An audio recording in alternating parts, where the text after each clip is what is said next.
you've got one for now, and he's gonna give everything for Test cricket till the time he plays. I can assure you that. I don't know about the mindset of other people, but for me, this is the absolute pinnacle of the game. Virat Kohli test cricket से retirement वापस ले रहे हैं। I am sure आपने भी ऐसे post social media पर देखे ही होंगे। इनफैक्ट केविन पीटरसन ने भी इस पे ट्वीट किया था, तो हमें लगा कुछ तो शायद इसमें सच होगा। बट अनफॉर्चुनेटली विराट कोहली ने रिसेंटली एक पोस्ट मैच कॉन्फ्रेंस में इसको क्लियरली डिनाई कर दिया और कहा कि वो सिर्फ ओडीआई क्रिकेट पे ही फोकस कर रहे हैं। You're now only playing one form of the game. Oh, by the way, is that how it's always going to be?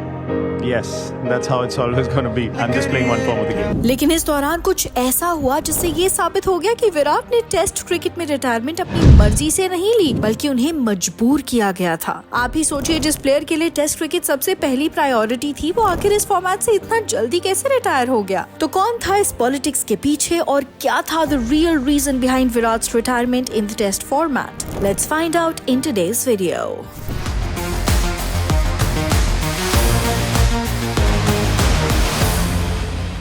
Border Gavaskar trophy में खराब परफॉर्मेंस के बाद विराट कोहली को काफी बैकलैश मिला। फैंस हो या सिलेक्टर्स, सबने सीनियर प्लेयर्स को एडवाइस किया कि उन्हें दोबारा डोमेस्टिक क्रिकेट की तरफ मुड़ना चाहिए और विराट कोहली और रोहित शर्मा जैसे सीनियर प्लेयर्स ने भी इस बात को सीरियसली लिया। इसीलिए दोनों अपकमिंग इंग्लैंड टूर के लिए प्रिपेयर करने डोमेस्टिक क्रिकेट खेलने वापस गए।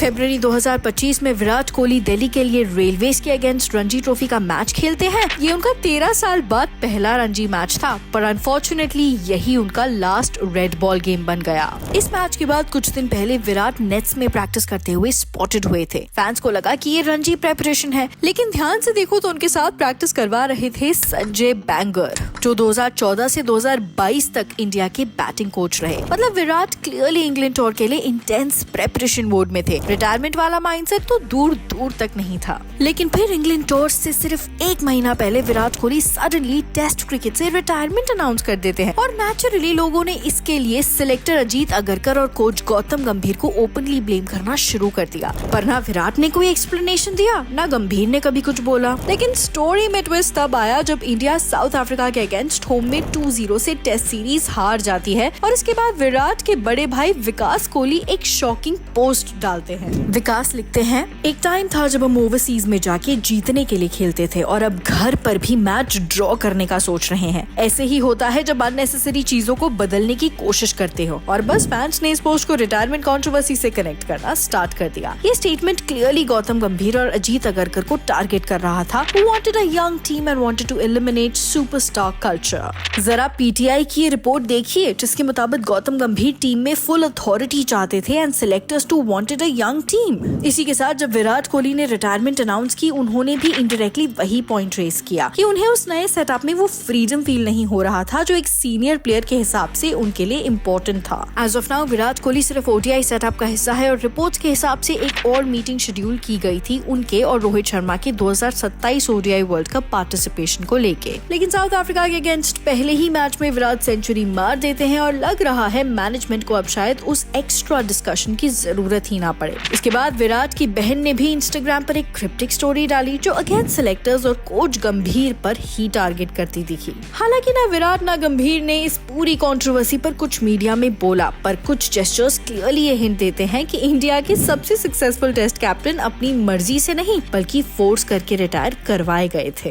It should not take youngsters 2 and 3 years after the seniors are gone to build the team again. So I want them up to speed immediately when we are almost about to step out and Indian cricket stays on top.